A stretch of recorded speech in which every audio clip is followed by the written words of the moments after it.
The wake of Dr. Benjamin Carson expressing concern about a Muslim becoming president of the United States, we decided to launch a special Hannity investigation to find out if American Muslims think that Sharia law should supersede the U.S. Constitution. Earlier today, we sent out Fox News contributor David Webb to an Islamic cultural center in New York City. Now watch this closely. Your thoughts, should Sharia law supersede the U.S. Constitution? No, but I think the Sharia law is made by God, by Allah, and the Constitution is made by people. So it's not the same. Do you believe that Sharia law should be above the U.S. Constitution? Yes. Yes. Sharia law is completely different than the United States Constitution. As a Muslim, you practice my Islamic law. As a Muslim, but United States Constitution, as a citizen, I have to respect the Constitution. Nothing to do with Sharia law. It's a Muslim country, Sharia law is allowed. Other country, no. You have to have a right Constitution. Should any religious law supersede the U.S. Constitution at any time? Any denomination? Maybe in the future. The U.S. Constitution deserve all the people living in U.S. their rights, right? So Sharia law does not contradict with this. Sharia law just protect our dignified. We are like human being, be respectful, to be respectful in the society. So you think that the U.S. Constitution should be the law of the land in the U.S. Also helpful to protect our Sharia. Should Sharia law be over the U.S. Constitution? Yes, maybe. Every country have a different policy and different law, but I respect the law in any country I go. Do you believe that the tenets of Sharia law should be over the U.S. Constitution? No. That U.S. Constitution, which is made by people, and the Sharia law is made by Allah, so that is all the way above. That has to be definitely in the land, not for the America, for the whole world, would be above the Sharia law. So that should be above the U.S. Definitely. Constitution? Yes.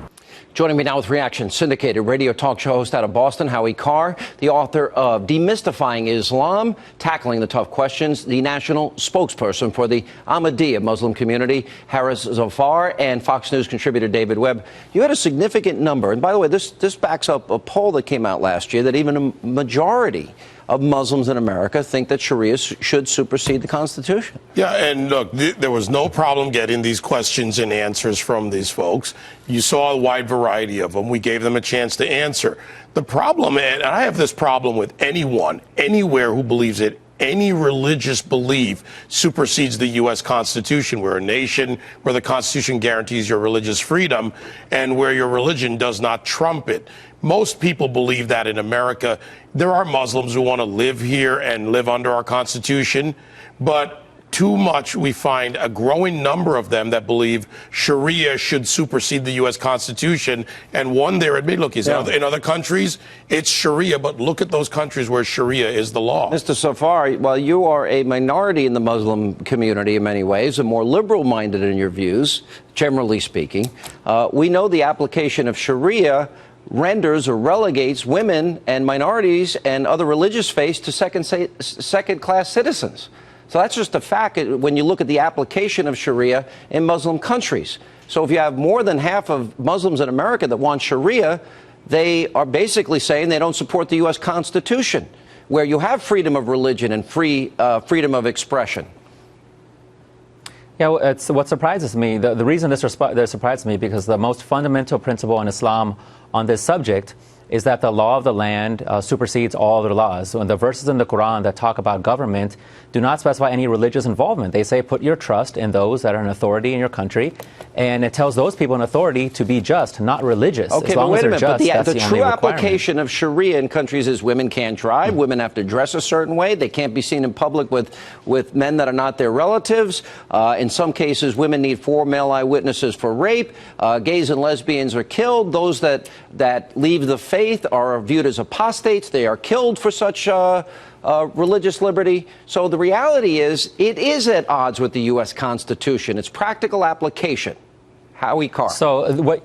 Oh. Well, yeah, Sean, obviously this is what Ben Carson was talking about when he said he couldn't advocate for electing a Muslim president.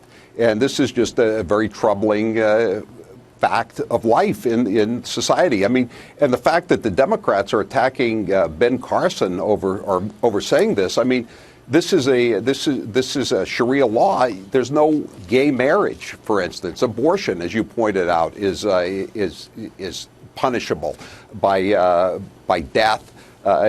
Blasphemy. You know, no one's talking about rounding up Muslims. Certainly not Ben Carson like FDR did during World War II. But this is just a fundamentally Sharia law is but as Howie, at expand odds on with that. the Bill of Rights. Howie, I want you to expand on that, because fundamentally the Quran and Islam, I'm not talking about radical Islamists, the Quran and Islam are fundamentally at odds with the Constitution. Isn't that the truth? No, Correct. it's not the truth. You know, did you ever think, Sean, that we would come to a point in our lifetimes where the Constitution and the Bill of Rights would be on the table? No. It's just mind-boggling, and I can't, and I don't understand why the Democrats are so down on Carson. You know, they have litmus tests, so-called, for Supreme Court justices. If you're against abortion rights, then they're not going to vote for you, including Hillary Clinton, Chuck Schumer. They have a litmus test for Citizens United, the Supreme Court decision about the First Amendment. So, I mean, if Ben Carson wants to make this a litmus test, if you're for Sharia law, he's not going to vote for you. What's the problem? I'm with Ben Carson. Yeah, and by the way, if I ask you, Mr. Zafar, where are the Catholic and Christian and Protestant and Jewish temples in Muslim countries, and what are the restrictions, or what is the punishment for anyone that speaks out against the very extremely controversial life of Muhammad? What would happen to them in a Muslim country under Sharia, as applied currently in Muslim countries today?